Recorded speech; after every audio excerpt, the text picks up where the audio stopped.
முறையிலேயே சார் ரொம்ப மிகவும் மரியாதையுடன் பாசத்துடன் பழகுறாங்க. அதுக்கப்புறம் இங்கே இந்த ஸ்கூலில் நிறைய ஃபங்க்ஷன், சைக்கிள் கொடுக்குற ஃபங்க்ஷனுக்கெலாம் வரும்பொழுது முதல் ஆண்டு தான் சார்கிட்ட கேட்டோம். அடுத்து வரக்கூடிய 2 ஆண்டுகளில் சாரே உரிமையாக கேட்டுருவாங்க, நாளைக்கு ஃபங்க்ஷன் இருக்குமா நீங்கள் ஜாயின் பண்ணிக்கோங்கன்னு சொல்லிட்டு. அது வந்து ஒரு தலைமை ஆசிரியருக்கு, அதுவும் பெண் தலைமை ஆசிரியருக்கு ஒரு ஃபங்க்ஷன் நடத்துறதுன்றது ஸ்கூலில், அது என்னுடைய ஸ்கூலில் தான் எல்லாமே லேடி டீச்சர்ஸ். ஸோ எல்லா வேலையும் நானே தலைமை ஆசிரியரே எடுத்து போட்டு செய்கிற மாதிரி இருக்கும். ஜென்ஸுன்னு ஒரே ஒரு ஜென்ஸ் தான் இருப்பாங்க. ஸோ அப்படி பார்த்தா எல்லாமே தலைமை ஆசிரியரே அரேஞ்ச் பண்ணி எல்லாமே பண்ணணும். ஸோ அப்படி சார் கேட்கறது ரொம்ப சந்தோஷமாக இருக்கும். அதே உண்மையாக கேட்பாங்க, நாளைக்கு வைக்கிறோமா வந்துருங்க நேரம் சார், நம்ம முதல்ல எங்கள் சேர்த்துக்கோங்க சார், வந்துடுவோம் சார்னு சொல்லிடுவோம். அந்த அளவுக்கு 2 வருடங்கள் சார் வந்து. ஆனால் இங்கே வரும்போது நாங்கள் ஒரு கெஸ்ட் மாதிரி தான் இருக்கோம். எங்கள் ஸ்கூலுக்கும் சைக்கிள் கொடுக்குறாங்க, ஆனால் எல்லா அரேஞ்ச்மெண்ட்ஸும் சாரே பார்த்து முடிச்சுடுவாங்க. வந்து கெஸ்ட் மாதிரி எங்கள் ஸ்கூல் பிள்ளைகளை கூட்டிகிட்டு வந்துட்டு சைக்கிள் வாங்கி கொடுத்துட்டு போகிறது தான். ஸோ அது மாதிரி நினைக்க மாட்டாங்க. 6 ஸ்கூல் காமிக்கிறாங்க, நீங்கள் ஒரு வேலை செய்யுங்க, நீங்கள் ஒரு வேலை செய்யலாம் சொல்ல மாட்டாங்க. ஸோ அது வந்து இப்போ நீங்கள் மற்ற எல்லாரும் ஷேர் பண்ணும்பொழுது எனக்கும் இது வந்து நினைவு வருகிறது. எல்லா வேலையும் நானே எடுத்து போட்டு செய்திருப்பாங்க. அடுத்தவங்களுக்கு உதவி செய்வதில் அவங்களுக்கு மிகவும் சந்தோஷம். சரியா? அப்போ சார் வந்து சொன்னாங்க இல்லையா, ரொம்ப வந்து டென்ஷன் ஆக மாட்டாங்கன்னு. அது வந்து நானும் பார்த்துருக்கேன். ஏன்னா அறிஞர் அண்ணா பள்ளியில் ஆசிரியராக வேலை பார்க்குறதே சவால், தலைமை ஆசிரியராக வேலை பார்க்குறது மிகப்பெரிய சவால்னு நல்லாவே தெரியும் இல்லையா? ரொம்ப தலைமை ஆசிரியராக இருக்கிறதே இப்போ சவாலாக இருக்குது. அதில் அறிஞர் அண்ணா பள்ளியில் தலைமை ஆசிரியராக வேலை பார்க்குறது மிகப்பெரிய சவால். ஏன்னா இது வந்து மெயின் சென்டராக இருக்குது. எல்லா ஃபங்க்ஷனுக்கும் இந்த ஸ்கூல் தான் கம்பல்சரியாக சொல்லியிருந்தாலே, எல்லா மெயின் எக்ஸாமுக்கும் இந்த ஸ்கூல் சென்டராக இருக்குது. ஸோ அதனால் எதுவும் அவாய்ட் பண்ண முடியாது. கலெக்டர் விழாக்கு தான் சென்டர். ஸோ அதெல்லாம் சும்மா இங்கே விசிட் போகிற எல்லாருமே இந்த ஸ்கூலில் வந்து நுழைகிறாங்க. எல்லாமே ஸ்கூலில் பர்ஃபெக்டாக இருந்தாலுமே அதில் வந்து ஏதாவது ஒரு டிஃபெக்ட் கண்டுபிடிக்கிறது தான் பார்ப்பாங்க இல்லையா? ஸோ அதில் வந்து நம்ம வந்து ரொம்ப கூலாக சார் இந்த 3 வருஷமும் டீல் பண்ணி முடிச்சிருக்கிறாங்க. அதுவே மிகவும் ஒரு பெரிய சாதனை. அதுக்காக சாரை வந்து மனமாற வாழ்த்துக்கிறேன். அவருடைய பணி ஓய்வு காலத்தில் சார் வந்து கட்டாயம் நிம்மதியான வாழ்வை தர வேண்டும். அவர் சொன்ன மாதிரி ஆன்மீகத்தில் சார் ரொம்ப ஈடுபாடு உள்ளவர்கள். அதனால் எல்லாம் வல்ல இறைவன் சாருக்கு நல்ல ஓய்வு காலத்தை அளிப்பார் என்று நம்புகிறேன். அடுத்தது கிரிஜா மிஸ். கிரிஜா மிஸ் வந்து 2017 இந்த ஸ்கூலுக்கு வந்தாங்க. நாங்கள் ஒரு 2019 நான் இந்த ஸ்கூலுக்கு வெளியே போயிருந்தேன். ஒரு 2.5 இயர்ஸ் தான் பழக்கம். ஆனால் அந்த 2 வருஷத்துலேயே நல்ல ஃப்ரெண்ட்லியாக அவ்வளோ க்ளோஸ் ஆகிட்டோம் ஃப்ரெண்டாக. ஸோ அந்த ஃப்ரெண்ட்ஷிப் வந்து இன்னைக்கு வரைக்கும் தொடருது. ஸோ இப்போ சாரும் மிஸ்டர் கிரிஜா மிஸ்ஸையும் பார்த்தா நிறைய விஷயம். ஓகே,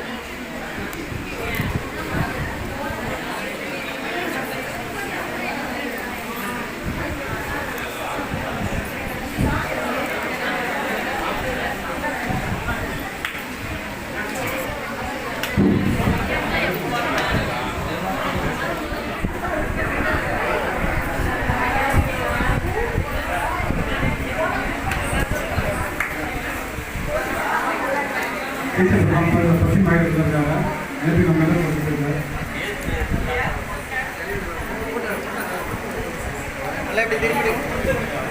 ஒருத்தர் கொடுங்க, ஒருத்தர் கொடுங்க.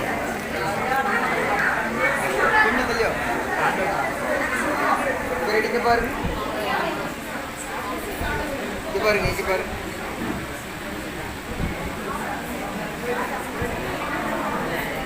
எப்படி இருக்கு? எப்படி இருக்கு? வெயிட் பண்ணுங்க, வெயிட் பண்ணுங்க. ஓகே, சொல்லுங்க.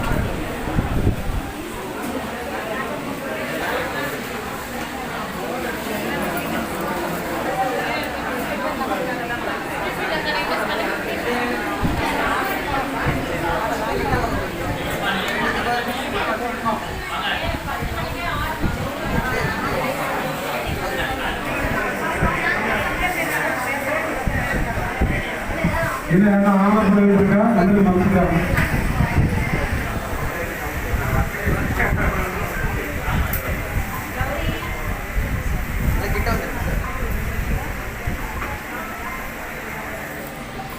இங்கே பாருங்க, கொஞ்சம் கிட்ட வந்துருங்க. இங்கே பாருங்க, இங்கே பாருங்க.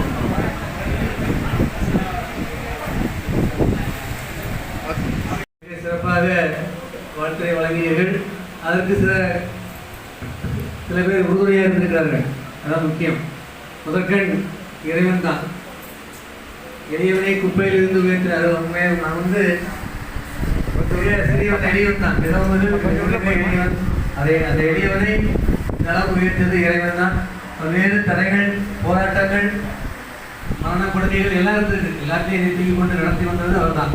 அப்படி அருமையாக இந்த பணியை சிறப்பாக செய்து முடிக்க காரணமாக இருக்கிறவர்களுக்கு கோடான கோடி நன்றி. அடுத்து இரண்டாவதாக என் மனைவிக்கு தான் வாழ்த்து சொல்லணும். ஏன்னா நீ சொன்ன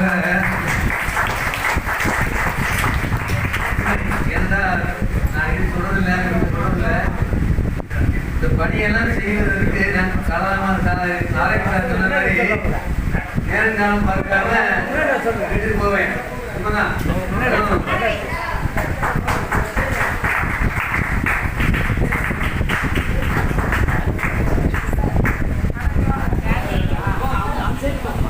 உட்காருங்க.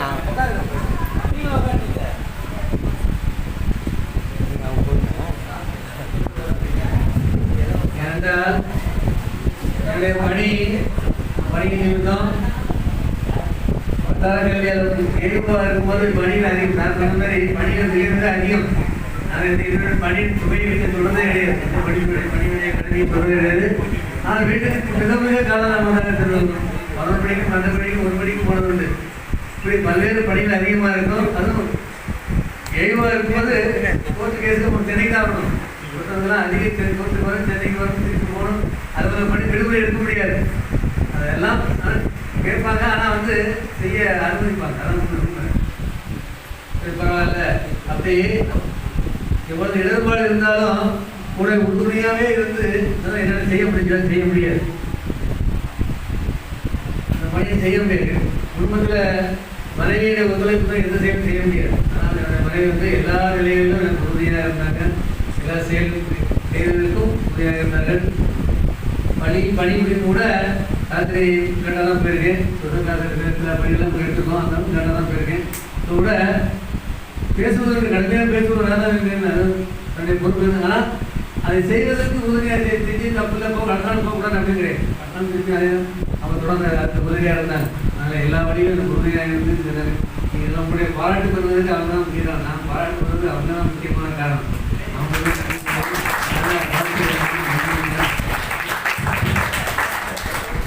அடுத்தது என்னுடைய அலுவலர்கள் ஐயா நம்ம பாராட்டியாளர். ஏன்னா ஐயா 2006 நாங்கள் வட்டாரங்கள் அங்கே ஏவா இருக்கும்போது கடுமையான பணி வரும்போது ரொம்ப ஸ்ட்ரிக்டாக இருப்பாங்க. பார்க்காதவங்க இனிமையான நண்பர் பேசுவாங்க. ஆனால் பணியில் ஸ்ட்ரிக்டாக இருப்பாங்க. கரெக்டாக இருக்கணும், சரியாக செய்ய நினைப்பாங்க. எதுவும் சரியாக செய்ய நினைப்பாங்க. அப்படி அவங்க தான் எனக்கு உறுதுணையாக இருந்து நல்லா வழிகாட்டியிருக்காங்க.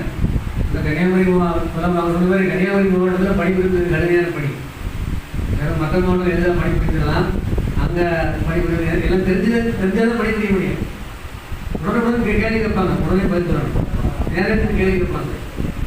அப்படிப்பட்ட இடத்துல அவங்க மிக திறமையான தொடர்கல்வி அதுவாக படிப்பிருந்திருக்காங்க.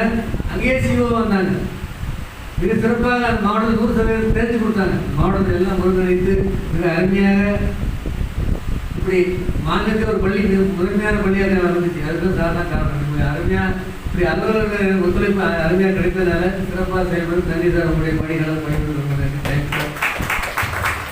இப்படி அதை தொடர்ந்து பணியை தொடர்ந்து ஒவ்வொரு பள்ளியாக போய் நிறைய பள்ளிகள் இந்த மாதிரி நிறைய பள்ளிகளில் நல்ல அடிப்படை வசதியே தேனி வருஷம் பள்ளி அடிப்படை வசதியே இல்லாத ஒரு பள்ளி இருக்குது.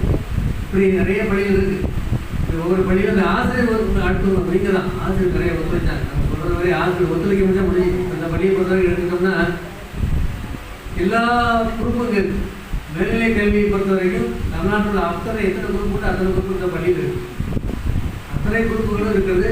அப்படி மிக சிறப்பாக குறிப்பாக சொல்லணும்னா அவங்க பாராட்ட யாரும் குறிப்பாக அறிவியல் பிரிவு ஆசிரியர்கள் மிக உண்மையிலேயே பாராட்ட ரொம்ப அருமையான ஆசிரியர்கள்.